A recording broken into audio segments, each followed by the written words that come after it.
ఏకపక్షిగా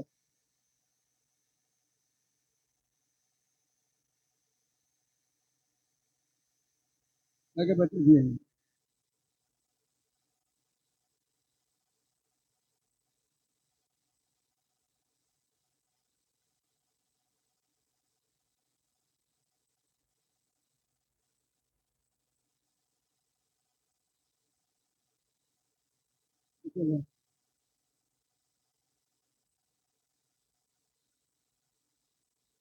ఏకపక్షిగా ఒకటో మూడో వచ్చింది చదువుకున్నాం. యాకోబు పత్రిక 1వ అధ్యాయము 3వ వచనం అండి. నా సహోదరులారా, మీ విశ్వాసమునకు కలిగ పరీక్ష ఓర్పును పుట్టించునని ఎరిగి మీరు నానా విధములైన శోధనలో పడినప్పుడు అది మహదానందమని ఎంచుకొనడి. శోధనలు, కష్టాలు, బాధలు, నిందలు, రకరకాల పరిస్థితులు ఒకప్పుడు మనకి ఎదురవుతుంటాయి.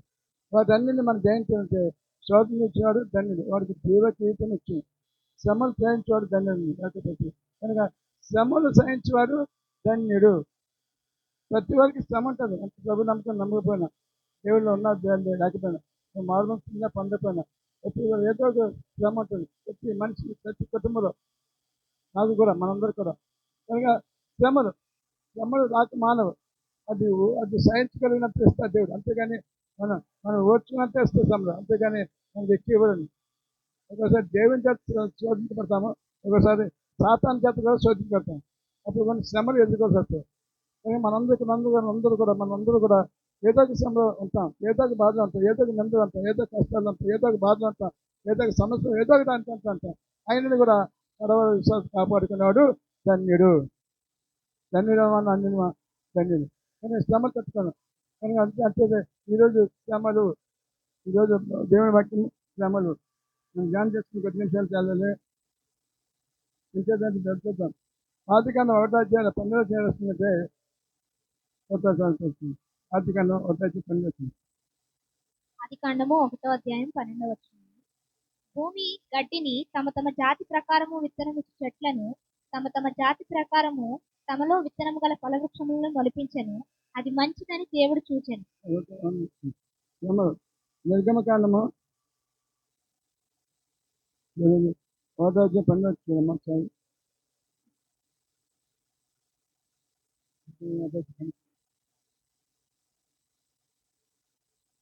నిర్గమకాండము 1వ అధ్యాయం 12వ వచనం అండి. అయినను ఐగుప్తీయులు వారిని శ్రమ పెట్టిన కొలది వారు విస్తరించి ప్రబలిరి గనుక వారు ఇశ్రాయేలు ఎడల అసహ్యపడిరి. ఐగుప్తుని శ్రమ పెట్టారు. ఐగుప్తు ఏం చేసింది? ఇశ్రాయేలుని శ్రమ పెట్టారు. ఆయనను దేవుడు వారు ఆలోచించాను. శ్రమలు సహించాడు, కష్టాలు సహించాడు. ఎంతో ఐగుప్తు చాలా శ్రమలు పెట్టారు. ఆయన నేను కూడా అనేకులు నిందిస్తారు, నేను శోధిస్తారు, నేను వేధిస్తారు. ఆయన శ్రమ అనేది మళ్ళీ అయినను ఐగుప్తీయులు వారు శ్రమ పెట్టిన కొలది శ్రమ వచ్చిన కొలది, కష్టం వచ్చిన కొలది, బాధ వచ్చిన కొలది వారు విస్తరించి ప్రబలిరి కనుక విస్తరించాడు. అంత విస్తరించాడు. నువ్వు కూడా అంతే. నీ శ్రమ సహించుకుంటే నువ్వు కూడా విస్తరించబడతావు. కష్టాలు సహించుకుంటే విస్తరించబడతావు. బాధలు సహించుకుంటే నువ్వు నీ బిడ్డ ఆశిస్తున్నావు. ఎందుకు వచ్చిన కష్టం, ఎందుకు వచ్చిన బాధ, ఎందుకు వచ్చిన నింద, ఎందుకు వచ్చిన రోగం, ఎందుకు బాధపడకూడదు. ఎందుకంటే దేవుడిని దీవించాడు, ఆశీర్వదించాడు. ఇక్కడ దేవుడు విస్తరించేస్తాడు. ఇంకేంటంటే సోదరు రాకమానం వస్తాను క్రైస్తుడికి. ఆయన కూడా నిలబడదామా, సోదరు జయిందామా, వ్యక్తిగత జీవితం సోదరు జయించే ప్రయత్నం చేద్దాం. అదే సమయంలో మరి ఒకవేళ నీకు నీ తోబుట్టుల ద్వారా నీకు శోధన రావచ్చు, నీ అన్నదమ్ముల ద్వారా నీకు శోధన రావచ్చు, నీ ఇంటి వారి ద్వారా నీకు శోధన రావచ్చు, ఇరిగి పొరుగు వల్ల నీకు శ్రమ రావచ్చు. రకరకాల వస్తాయి. ముఖ్యంగా ఇంటి వారి ద్వారా ఎక్కువ శ్రమ వస్తాయి. ఇంటిలోంచి వస్తాయి ముఖ్యంగా. ఇంట్లో వచ్చిన శ్రమ తప్పదు. ఇంటి వారి ద్వారా వస్తున్న శ్రమలు. అలాగే మన వ్యక్తిగత జీవితం మన ఇంట్లో ఉన్న కొన్ని పరిస్థితి బట్టి భర్త వారి శ్రమ రావచ్చు, బిడ్డ వారి శ్రమ రావచ్చు, అన్నదమ్ముల వారి శ్రమ రావచ్చు. ఇంటి వారి ద్వారానే శ్రమ వస్తుంది కొన్ని సమయంలో. ఆయన తట్టుకునే ప్రయత్నం. ఎవరు వచ్చింది? యేసేపుకి వచ్చిందండి. యేసేపు భక్తి ఉంటుంది, దేవుని బట్టి జీవిస్తుంటే అతను వేర్లు కాసుకుని దేవుని చూపిస్తుంటే ఏం చేస్తుంది? అన్నదమ్ముడు అతను అసలుపడ్డారు. ఎందుకు అసలుపడ్డారు? ఇప్పుడు మంచిగా జీవిస్తున్నాడు. నేను చేసిన పాపాలని కూడా తండ్రికి చెప్పేస్తున్నాడు. ఆయన అన్నంతం ఏం చేశాడంటే అతను పగబెట్టి అతను అసి పెట్టి అది తీసి గోట్లు పడేది. చాలా శ్రమ పడితే చేశాడు. శ్రమలు అనుకుంటే గొప్ప ఆశీర్వాదం కలిగింది. హల్లెలూయా, హల్లెలూయా. శ్రమల ద్వారా ఆఖరి ఏది గొప్ప ఆశీర్వాదం పనిచేశాడు. గొప్ప ఆశీర్వాదం. గోధుమ తీసేశాడు, అది అమ్మేశాడు, దేని పాడైపోయాడు, చాలా కష్టపడ్డాడు. మరి వెనకాల గొప్ప ఆశీర్వాదం ఏంటంటే రాజుగారు రాజు అయిపోయాడు, మంత్రి గారు అయిపోయాడు. తప్పకుండా దేశం హల్లెలూయా. కానీ వ్యక్తిగత జీవితంలో దేని పెట్టారా, తోడు పెట్టారా, సమాధానం పెట్టారా, వ్యక్తి ఎవరు చేస్తున్నా దేవుని వాక్యం లేదా కాకినాడలో దేవుని వాక్యం ఏ సంఘంలో దేవుని వాక్యం కింద నీ వ్యక్తిగత జీవితం శ్రమ తట్టుకుని వ్యక్తి నీ కుటుంబ సుధారణ శ్రమ వస్తుంది. నీ దేవుని పెట్టి బాగా జీవిస్తున్నావు, మంచిగా జీవిస్తున్నావు, చూడలేక నీ బంధువర్గం నీ మీద శ్రమ తీసుకొస్తాను. నీ అన్నదములే నీ అక్క చెల్లి నీకు శ్రమ ఆయన ప్రభావ నీ శ్రమ తట్టుకుని బాధ్యత వచ్చి శ్రమ తీసేట పరిస్థితి శ్రమ తట్టుకుని బాధ్యత ఏసేపు శ్రమ తట్టుకున్నాడు. దేవుని ఆశించాడు. ఎంతో హల్లెలూయా, హల్లెలూయా. అని మన వ్యక్తిగా తీసుకో నీ శ్రమలు తట్టుకుని భాగ్యం వచ్చేది. బైబిల్ వాక్యం ఉంటుంది. రెండకన్నా రెండకన్నా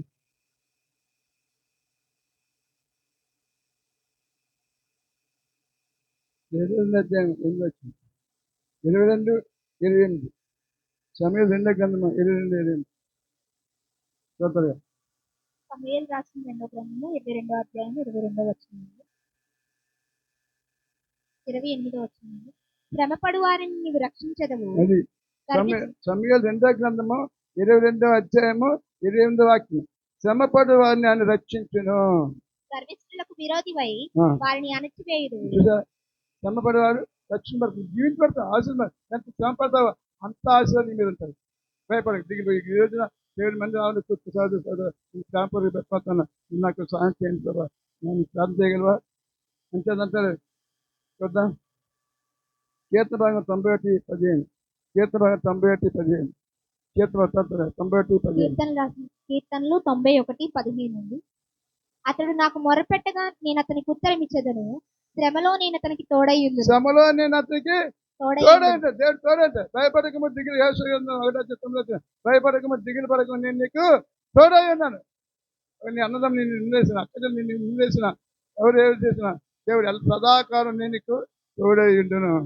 సదాకాలం అని చెయ్యి విడితే దేవుడు కాదండి. నీ మందిరాలు కూర్చు సోదర నీ ప్రాంపూర్ ఎందుకు పడుతుంది, దేవుడు నీకు సహాయం చేస్తుంది, నీకు తోడై ఉంటాను. కనుక ఆ తోడుని అన్నారంటే ఏడు గ్రంథాలు అంటారు. 109:6 కీర్తనలు 109:6. కీర్తనలు 109:6. వాని మీద భక్తిహీనునికి అధికారిగా నుంచుము, అపవాది వాని కుడి ప్రక్కన నిలుచును గాక. చదవచ్చు, చదవచ్చు. లాస్ట్ 30 లాస్ట్ వాక్యం 109:31. దరిద్రుని ప్రాణమును విమర్శనకు లోపరచు వారి చేతిలో నుండి అతన్ని రక్షించుటకై యెహోవా అతని కుడి ప్రక్కన నిలుచుచున్నాడు. దేవుడు కుడి పక్కన, సాతాను ఎడమ పక్కన. సాతాను ఎడమ పక్కన ఉంటాడు, దేవుడు కుడి పక్కన. అంటే దేవుడు సాతాను ఒకే సమయంలో ప్రయాణం అవుతుంటారు. సాతాను చేస్తాను నేను లాగన ప్రయత్నిస్తాను, సాతాను నేను వేధించి ప్రయత్నిస్తాను, దేవుడు సాతాన్ని శోధించిన ప్రయత్నిస్తాను. ఇక్కడ పక్కన దేవుడు అంటారు సాతాను వెనకపోమని గద్దించేస్తుంటాడు. హల్లెలూయా, హల్లెలూయా. ఎడవైపు సాతాన్ని శోధించేస్తాడు, శోధించే కుడివైపు దేవుడు అన్నారు. అది కుడికి కానీ ఎడమ కానీ త్వరకుండా ఆయన బలపడతాడు. ఎప్పుడు కూడా రెండు సాతాను అక్కడ దేవుడు అక్కడ అంటాడు, దేవుడు అక్కడ సాతాను అక్కడ అంటాడు. దేవుడి పని పాడు చేయాలి, దాని పని దేవుడు విశ్వాసత పాడు చేయాలి, దాని పని విశ్వాస పడైన పని దాని పని అంతే. దేవుడితో పక్కన చూస్తాను, పడిపోయిన ప్రయత్నం చేస్తున్నావా అని నేనున్నాను ఇక్కడ, పో అని దేవుడు కట్టించేస్తాను. తప్పకుండా చేస్తాను. హల్లెలూయా, హల్లెలూయా, హల్లెలూయా. అంతే బైబిల్ ఉంది. ఏ బిడ్డ ఒకటో అధ్యాయం ఏం చేస్తాను, దేవుడు ఒక పర్లోకలో దేవుడు ఒక మీటింగ్ పెట్టాట. ఆ మీటింగ్కి యోగుగా పిలిచాడు. సాతాను కూడా వెళ్ళిపోయినట్టు, యోగులు కూడా బైబిల్ ఉంది అక్కడ. సాతాను కూడా వెళ్ళిపోయినట్ట. సాతాను ఎక్కడి నుంచి వస్తాను, నేను భూమి మీద అడ్డు తిరిగి వస్తున్నాను, పిలవకుండా వచ్చేస్తుంది సాతాను. నీ పిలవకుండా వచ్చేస్తుంది. కష్ట బాబాయ్ తప్పించే దాన్ని చెప్పేస్తా కష్టం వచ్చేసి బాబు చచ్చిపోతే అంటారు. అది వచ్చేదంటే నీ నోటి మీద అది వచ్చేస్తుంది నీ దగ్గర. దేవుడు పక్కన దాన్ని తొలగించేస్తా అంటాడు. దేవుడు హల్లెలూయా, హల్లెలూయా.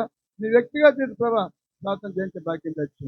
దేవుడు నోటి మాట చేత నేను ఏ విధమైన నేను అపకలేదు. నోటి మాట చేత నేను ఏ విధమైన పాపము చేయలేదు అని చెప్పి రాసింది.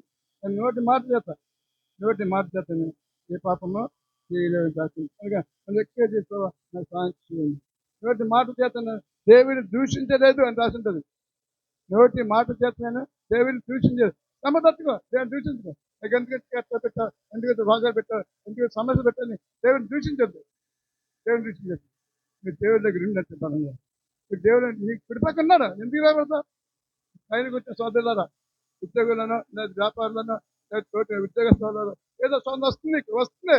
ఆయన కూడా ప్రభా దయచే బాకీ నాకు దయచేయి అని ప్రార్థన చేసాం. ఉద్యోగస్తులారా, వ్యాపారస్తులారా, లేకపోతే ఎవరిస్తూ మధ్యస్తున్నారు, వ్యక్తిగత జీవితం సమస్తది వచ్చినప్పుడు మిమ్మల్ని సాయం చేసిన జీవితంలో తట్టుకునే శక్తి నాకు కీర్తన భాగం 119 కీర్తన కొత్తగా కీర్తన భాగం 119:71.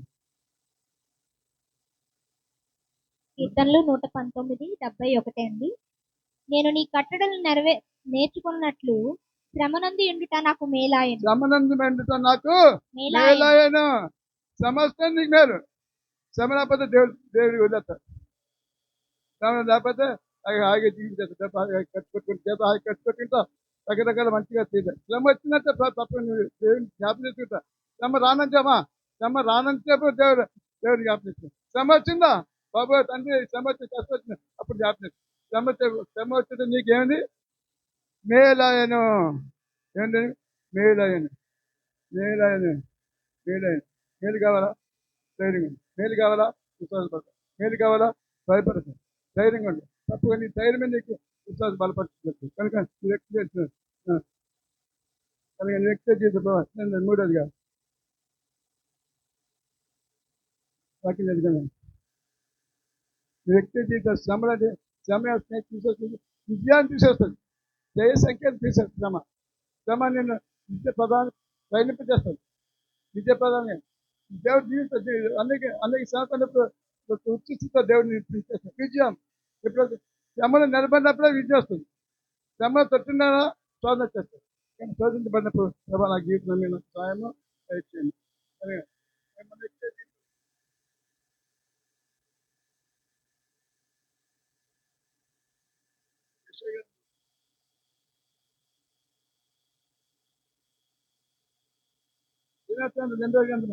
దినవృత్తాంతం 2వ గ్రంథము 20 అధ్యాయం 2వ గ్రంథం విషయగ్రంథము దినవృత్తాంత గ్రంథం 2వ దినవృత్తాంత గ్రంథం 20 అధ్యాయం 10 చదువు కొత్తగా 2వ దినవృత్తాంతముల గ్రంథము 20వ అధ్యాయం మొదటి నుంచి అండి. 2వ దినవృత్తాంత గ్రంథం. ఇది అయిన తర్వాత మోయాబీయులను అమ్మోనీయులను మోయాబీయులలో కొందరును దండెత్తి యెహోషాపాతు మీదికి వచ్చిరి. అంతలో కొందరు వచ్చి సముద్రము అవల నుండి సిరియన్లు బట్టి నుండి గొప్ప సైన్యం ఒకటి నీ మీదకి వచ్చుతున్నది, చిత్తగించుము, వారు అసంతామారు అను ఎన్కేదలో ఉన్నారని యెహోషాపాతుకు తెలియజేశారు. యెహోషాపాతు రాజు ఉన్నారు. అది 3 రకాల సైన్యం వచ్చి మీద వస్తున్నట్టు అది తెలిసినట్టు. 3 రకాల సైన్యం యుద్ధం వచ్చేస్తున్నారు. అక్కడే యెహోషాపాతు అక్కడే. అయితే 3 రకాల సైన్యం అతని మీద యుద్ధం వస్తుంటే అప్పుడు అతను ఏం చేశాడంటే భయపడక దేవుడి సంధికి వెళ్ళి ప్రార్థన చేశాడు. ఎలా దేవుడి సంధికి వెళ్ళి ప్రార్థన చేశాడు. ఉపత్తి మీద పడుతున్నట్టు, కష్టం మీద పడుతున్నట్టు, శోధన మీద పడుతున్నట్టు. అప్పుడు ఏం చేశాడు? దేవుడి సంధికి వెళ్ళి చెప్తున్నా ఎంత ఖర్చు అవుతుంది ప్రార్థన చేశాడు. ఎలా ప్రార్థన చేస్తాడు? అందుకు యెహోషాపాతు భయపడి యెహోవా యొక్క విచారణ చేయుటకు మనసు నిలుపుకొని అది అమ్మ దేవుని మనసు నిలుపుకొని దేవుని సంధికి వెళ్ళి ఉపవాసం అని ప్రార్థన చేశాడు. ఎలా చేశాడు ప్రార్థన? ఎలా చేసి ప్రార్థన? 23వ అధ్యాయం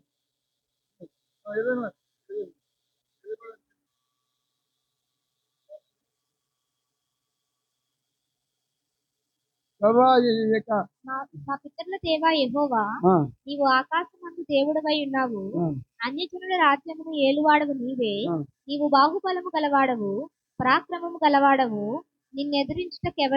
ఎవరికిని బలము చాలదు. ఉం. నీ జనులైన ఇశ్రాయేలు ఎదుట నుండి ఈ దేశపు కాపరస్తులను తోలివేసి నీ స్నేహితుడైన అబ్రహాము యొక్క సంతతికి దీనిని శాశ్వతముగా నీవిచ్చిన మా దేవుడవు నీవే.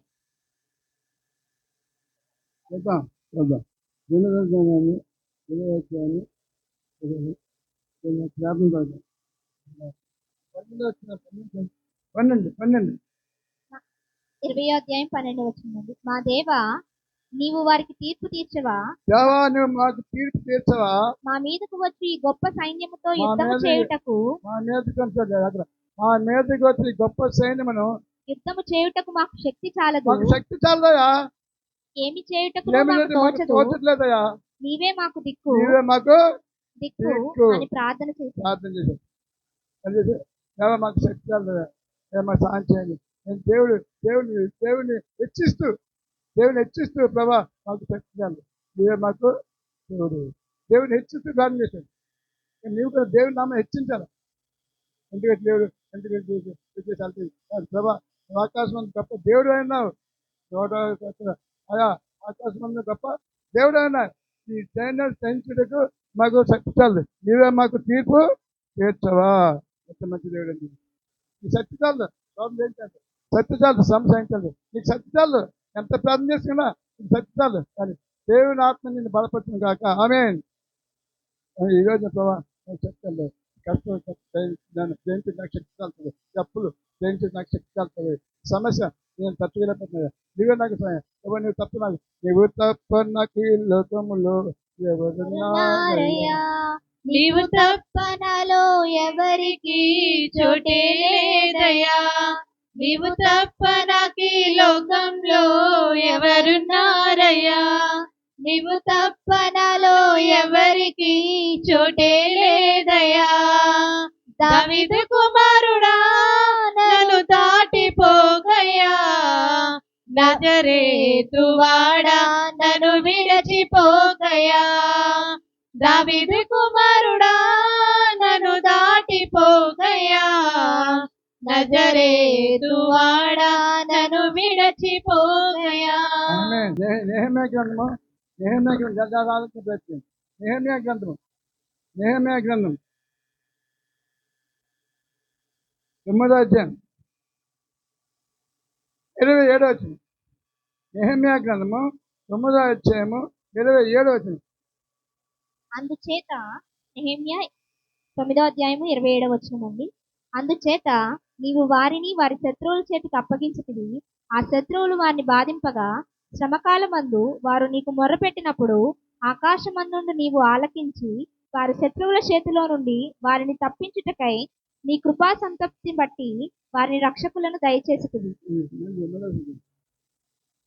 అందుచేత నీవు వారిని వారి శత్రువుల చేతికి అప్పగించితివి. ఆ శత్రువులు వారిని బాధింపగా శ్రమకాలమందు వారు నీకు మొరపెట్టినప్పుడు ఆకాశమందు నీవు ఆలకించి ఆకాశమందు నీవు ఆలకించుతున్నావు. శ్రమకాలంలో నీవు దేవునికి మొరపెట్టగా ఆకాశమందున్న దేవుడిని మొర ఆలకించును. నీ మొర ఎవరు ఆలకిస్తారు అనుకున్నా, నీ బాధ ఎవరు చూస్తారు అనుకున్నా, సమస్య ఎవరు పట్టించుకోలేదు అనుకున్నా. కానీ నీ కొరకు దేవుడు ఆకాశం తొంగి చూస్తున్నాడు. తప్పుడు దేవుడు దాన్ని ఆకాశం దేవుడు నీ తొంగి చూస్తున్నాడు. నీ మీద ధ్యానం పెడుతున్నాడు దేవుడు. నీ మీద దృష్టించుతున్నాడు దేవుడు. నీ మీద దృష్టించే దేవుడు అయినా నీకు ఆకాశం దేవుడు పేరు చూస్తున్నాడు. ఆయన వైపు చూస్తాను, నీ వైపు చూస్తాను. కానీ నువ్వు ఆయన వైపు చూడబడుతుంది. ఆయన నీ వైపు చూస్తాను, కానీ నీవు మాత్రం ఆయన వైపు చూడబడుతుంది. ఆకాశం నాకు సహాయం ఎక్కండి వచ్చింది. యెహోవాలో నాకు సహాయము కలుగును. జీవితం ప్రభావ నా కన్నం చెప్పే మన కన్నులు అన్నప్పుడు కూడా అది దేవుని చూడాలి. ఎవరు చూడండి, దేవుని చూద్దామా, లోకాన్ని చూద్దాం. మనుషులు ఆశించుకుంటే యెహోవాను ఆశించుతా మేలు, మనుషులు నమ్ముకుంటే యెహోవాను నమ్ముకుంటా మేలు. వ్యక్తి మేలు కావాలా, జీవులు కావాలా? వ్యక్తిగత జీవితం మేలు ఆశించుకోవాలంటే ఈ జీవితంలో దేవుని చూడాలి. నా హృదయం నీ తట్టు ఎత్తుకుంటున్నా అన్నట్టు దావీదు. నా హృదయం నీ తట్టు ఎత్తుకొని చిన్న నించేత కష్టపడ్డాడు, బాధపడ్డాడు. దావీదు దావీదు కష్టపడ్డాడు, బాధపడ్డాడు. ఎవరి చేత? కొడుకు చేత శోధించుకుంటాడు. కొడుకు సింహాసనం అది కూర్చొని ఆశించాడు. ఆ కొడుకు ఏంటంటే దావీదు దగ్గర ఉన్న మంత్రి చేత మంత్రాలు చేశాడు. మంత్రం ఇద్దరు కలిసి దావీదు చంపేయాలి. దావీదు ఏంటి ఆ సింహాసనం నుంచి దింపేందుకు ప్రయత్నము చేశాడు. సొంత కొడుకు, సొంత మంత్రి గారు కలిసి గూడిపడని చేశారు. అయితే వాళ్ళ యొక్క ఆ ఆ యొక్క పన్నాగాలు ఏం చెప్పండి, ఆ పన్నాగాలు సాగలేదండి. ఆ పన్నాగాలు ఏంటి? సాగలేదు. అది పన్నాగా సాగలేదని వారు ఏం చేశారంటే ఒకటైతే గుర్రం మీద వెళ్తూ వచ్చేసండి ఆ గిఫ్ట్ చెట్టు దగ్గర చచ్చిపోయింది. మంత్రి గారు అయితే ఇంటికి వెళ్ళిపోయి అంటే ఊరి వేసి చచ్చిపోయింది. సాతాన్ని చూసి అది పారిపోవాలి కానీ ఏ పరిస్థితి పారిపోకూడదు. దావీదు తరుగుతున్నారు సౌలును ఆయన ఇద్దరు కలిసి. కానీ మనం ఎక్కువ చేస్తాం దావీదు తరుగుతున్నారు. కానీ ఇన్ని కూడా సాతాను అన్ని కూడా తరుగుతుంది. కష్టాలు తీసి తరుగుతుంది, బాధ తీసి తరుగుతుంది. నేను విశ్వాసం లేకుండా నేను వెనక తెప్పించి నేను తరుగుతుంది. ఆయన ఇప్పుడు నేను నిలబడు, అది వెనక్కి పారిపోతుంది. తెలుసుకోవచ్చు. హల్లెలూయా. సాతాను జయించేవాడు ధన్యుడు, లోకాన్ని జయించేవాడు ధన్యుడు. నీ విశ్వాసం లోకం జయించింది. నీ విశ్వాసం నిలబడతా యేసు కూడా సాతాను శోధించింది. నీ చివిగా కేవలం కూడా శోధిస్తుంది. అని ఎప్పటి నుంచి శోధించి 2 సంవత్సరాలు బిడ్డప్పటి నుంచే సాతాను యేసుని శోధించింది. ఆయన తల్లి తండ్రి యేసేపు మరి ఆ శోధ తట్టుకున్నారు కాబట్టి ఆయన 30 సంవత్సరాలు ఆయన పెంచారు. 3.5 సంవత్సరాలు ఆయన శోధ చేసి 3.5 సంవత్సరాలు చేసినప్పుడు ఆయన శ్రమలు అనేకించింది. పరిశీలన శాస్త్రుల అనేక శ్రమ వచ్చింది. ఆయనకి శ్రమ ఎప్పుడు వచ్చింది? పుట్టుకతోనే శ్రమ వచ్చింది. పుట్టుకలోంచి ఆయనకి శ్రమ వచ్చింది. కానీ దేవుడు ఆ శ్రమ సహించుకుని శివుడు తను అప్పగించుకుని మీ దగ్గర నాకు రక్షణ నన్ను బలపరిచాడు. నన్ను బలపరిచి మన జీవితం రక్షణ ద్వారా చిన్న మన పాపాలు ఒప్పుకొని శ్రమించబడినప్పుడు మన శ్రమ తట్టుకోగలరు. నువ్వు ఇంకా పాపాలు అంటూ నా శ్రమ తట్టుకోబోతున్నావు. నువ్వు పాప క్షమ పొందిన తర్వాత ఈ శ్రమలు సహించగలవు. పాప క్షమ పొందపడినప్పుడు ఈ శ్రమ తట్టుకోలేవు. వ్యక్తిని తాగి చచ్చిపోవాలనుకుంటాం, ఐదు పడి చచ్చిపోవాలనుకుంటాం. అని అంతే కాదు, పాప క్షమాపణ పొందిన తర్వాత చేసిన ప్రార్థన దేవుడు జవాబు ఇచ్చింది కాక పాప క్షమ పొందుతావా? దేవుని పూర్తి సంపూర్ణ సమర్పించుకుంటా నేను సంపూర్ణంగా నీ సమర్పించుకుంటావా? ఈ శ్రమ తట్టుకుని తాకి దక్కింది కలిమిస్తాను ప్రార్థిస్తుంది. వ్యక్తిగా జీవితం ప్రభా నేను పాపం చేస్తున్నాను, నేను పాపం చేస్తూ ప్రార్థన చేస్తున్నాను, పాపంలో ఉంటే ప్రార్థన చేస్తున్నా. సినిమా చూస్తే ఎవరికైనా దొంగలు జరగదు కదా, ఎక్కడ గృహంలోనే అత్తమాత దెబ్బలాడుతూ అక్క తెలుసు దెబ్బలాడుతూ రకరకాల పాపాలు ఉంటూ ఇంకా సంవత్సరాలు ఎందుకు వస్తాయి శ్రమలు? వ్యక్తిగా జీవితం దేవుని పడిపోయావు, దేవుని దూరం అయిపోతున్నావు, ఇంకా ప్రభుత్వం రాలేదు. వ్యక్తిగా జీవితం వృధా. నా చేతులు చేసిన పాపానికై నా పాదాలు నడచిన వంకర త్రోవలకై నా చేతులు చేసిన పాపానికై నా పాదాలు నడచిన వంకర త్రోవలకై నీ చేతులలో నీ పాదాలలో నీ చేతులలో నీ పాదాలలో మేకులు రుచినారే.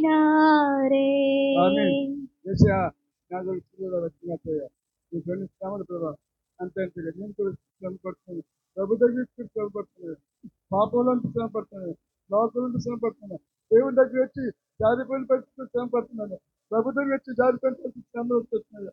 నేను శ్రమ పడుతున్నా ఆయన నేను జారిపోయి నిలబెట్టాయా? నీ యొక్క జీవితం టెన్షన్ నా పాప క్షమించాయా అని జ్ఞాపకం చేసుకోండి. నీ ప్రార్థన చేయగలవు, నీ జీవితం ప్రభుకి సమర్పించుకున్నా నచ్చితే నేను జారిపోతేమో. నీ నడుతో ఏ పాపం చేయకుండా, నీ శరీరంతో ఏ పాపం చేయకుండా శిలువల దగ్గర యేసు దగ్గర సమర్పించుకుంటూ జ్ఞానం జీవితం నాశనం దక్కింది జీవితం చిన్న ప్రార్థన చేసుకున్నాం. అని చిన్న ప్రార్థన యేసు ప్రభా నీకు వందనాలు. నీ వాక్యం జీవితం ఏ వ్యక్తి అయితే శ్రమ ఉండాలి, సమస్యలు ఇంకా ఎవరైతే రాలేదు రాకుండా శ్రమ వాటి గురించి దర్శనం తెచ్చేయండి. చేసిన వేడుకుంటున్న తండ్రి కూర్చున్నాం. ముందుగా ఈ సజీవ సువార్తనే ఈ కార్యక్రమం ద్వారా మీరు ఈ వాక్యం వింటున్న విధాన్ని బట్టి మీ అందరికీ వందనాలు. కానీ సజీవ సువార్త ప్రతి ఆధారం ప్రతి శుక్రవారము మరి మీకు ఎందుకు దొరుకుతుంది కనుక వాక్యం వినండి, దేవుని దగ్గర బలపడండి. తప్ప దేవుడు నిండి సోదరులు మీ గారి మీ సోదరు దృష్టి తీసుకున్న గారు రాజపేట కాకినాడ ఏపీ అందరికీ నా హృదయ బంధువులు.